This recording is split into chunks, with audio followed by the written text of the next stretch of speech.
Deputy Speaker, thank you very much, and I congratulate the Honourable Lady for securing this debate. Shale 2, a repeat of the Westminster Hall debate, largely promoted by my honourable friend from North East Derbyshire. And it's clear from today that passions remain as high on this subject as they were on that heady afternoon. Now, I know the Honourable Lady wasn't trying to position herself as the sole custodian of our precious countryside, as a representative of a party that largely, overwhelmingly represents the British countryside. Obviously, this side of the House recognises the precious nature of our green and pleasant land. As an unapologetic environmentalist myself, I also share that view. Being genetically from Yorkshire, but brought up in the North West and educated in the North East, I also have the interests of the northern half of this country at heart, and now happily representing the same part of the same bulge of chalk as my right honourable friend from Arundel and South Downs, where I also have oil production that goes on unnoticed and uncomplained about by my constituents. This is a matter of extreme importance to me as well. And at the outset, Madam Deputy Speaker, I would emphasise that no final decision has been made on whether to bring these proposals forward. The consultations have now closed, and the Government is currently considering the representations made before issuing a response in due course. These consultations are part of a range of measures to make planning decisions faster and fairer for all those affected by new shale gas development, and to ensure that local communities are fully involved in the planning decisions that affect them.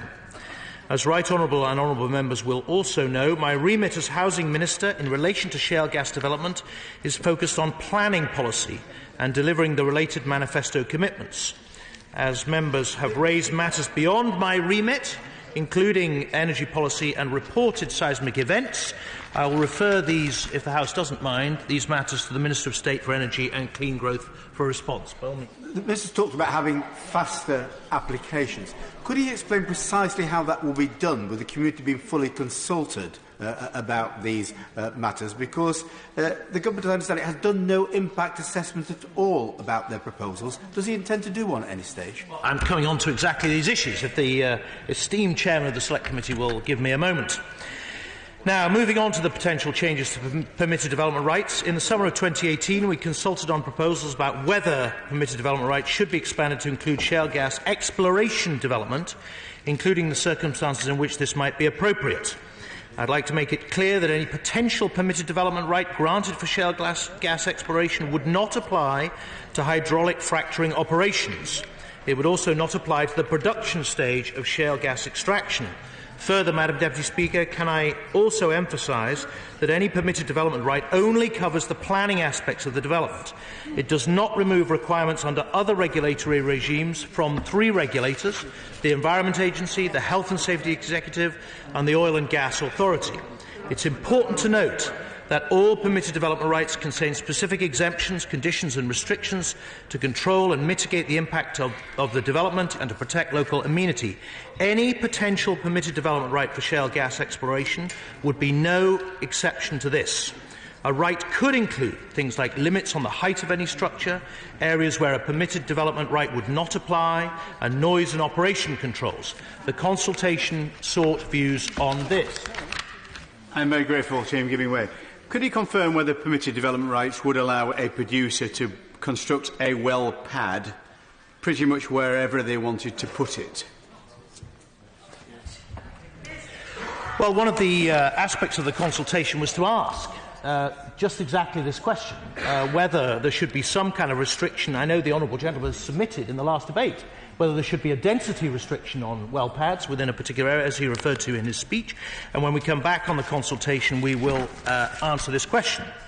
Now, the permitted development consultation, and indeed the NSIP consultation referred to by my honourable friend and the honourable lady on the other side, ran for 14 weeks and closed on the 25th of October. The Government is currently analysing the representations of the consultations and will publish a response in due course.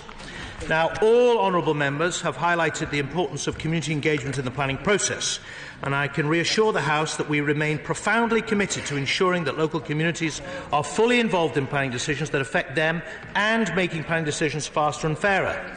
These are long-standing principles which I am adamant we will stick to. However, we do understand that communities feel they are often not consulted closely enough before planning applications are submitted by developers to the local planning authority. This can lead to opposition to developments and a longer application process. Engagement with communities at the pre-application stage gives local people an earlier say in the planning process and makes developers aware of issues of importance to the community that may need to be resolved. The planning system in the UK already provides an extensive legislative framework for community involvement. However, I believe there is scope to do more. That is why we published a separate consultation, unmentioned sadly this afternoon, on whether applicants should be required to conduct pre-application consultation with the local community prior to submitting a planning application for shale gas development. We believe this could further strengthen the role local people play in the planning process. This consultation closed on the 7th of January 2019, and we are currently analysing the representations that we've received and will publish a response in due course. We also welcome the HCLG's Select Committee report of its inquiry on planning guidance relating to hydraulic fracturing and shale exploration, which was published on the 5th of July, and we are considering the report and its conclusions and recommendations and will respond, in a well-used word in this House, shortly. In conclusion, Madam Deputy Speaker, I'd like to thank the honourable members and everybody who's participated in what has been an interesting and fascinating debate this afternoon. Domestic onshore gas production, including shale gas, has the potential to play a major role in further securing our energy supplies. The UK must have safe and secure and affordable supplies of energy with carbon emission levels that are consistent with the carbon budgets defined in our Climate Change Act 2008 and our international obligations.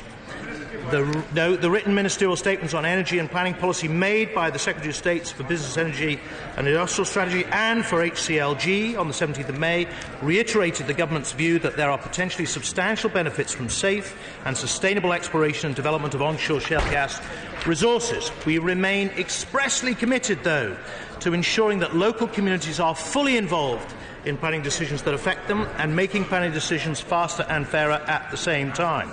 We have also now delivered on our promise to consult on how best to develop our planning processes for both exploration and production of shale gas development, while ensuring communities remain fully involved. We are currently considering the responses from these consultations and will respond in due course. Thank you.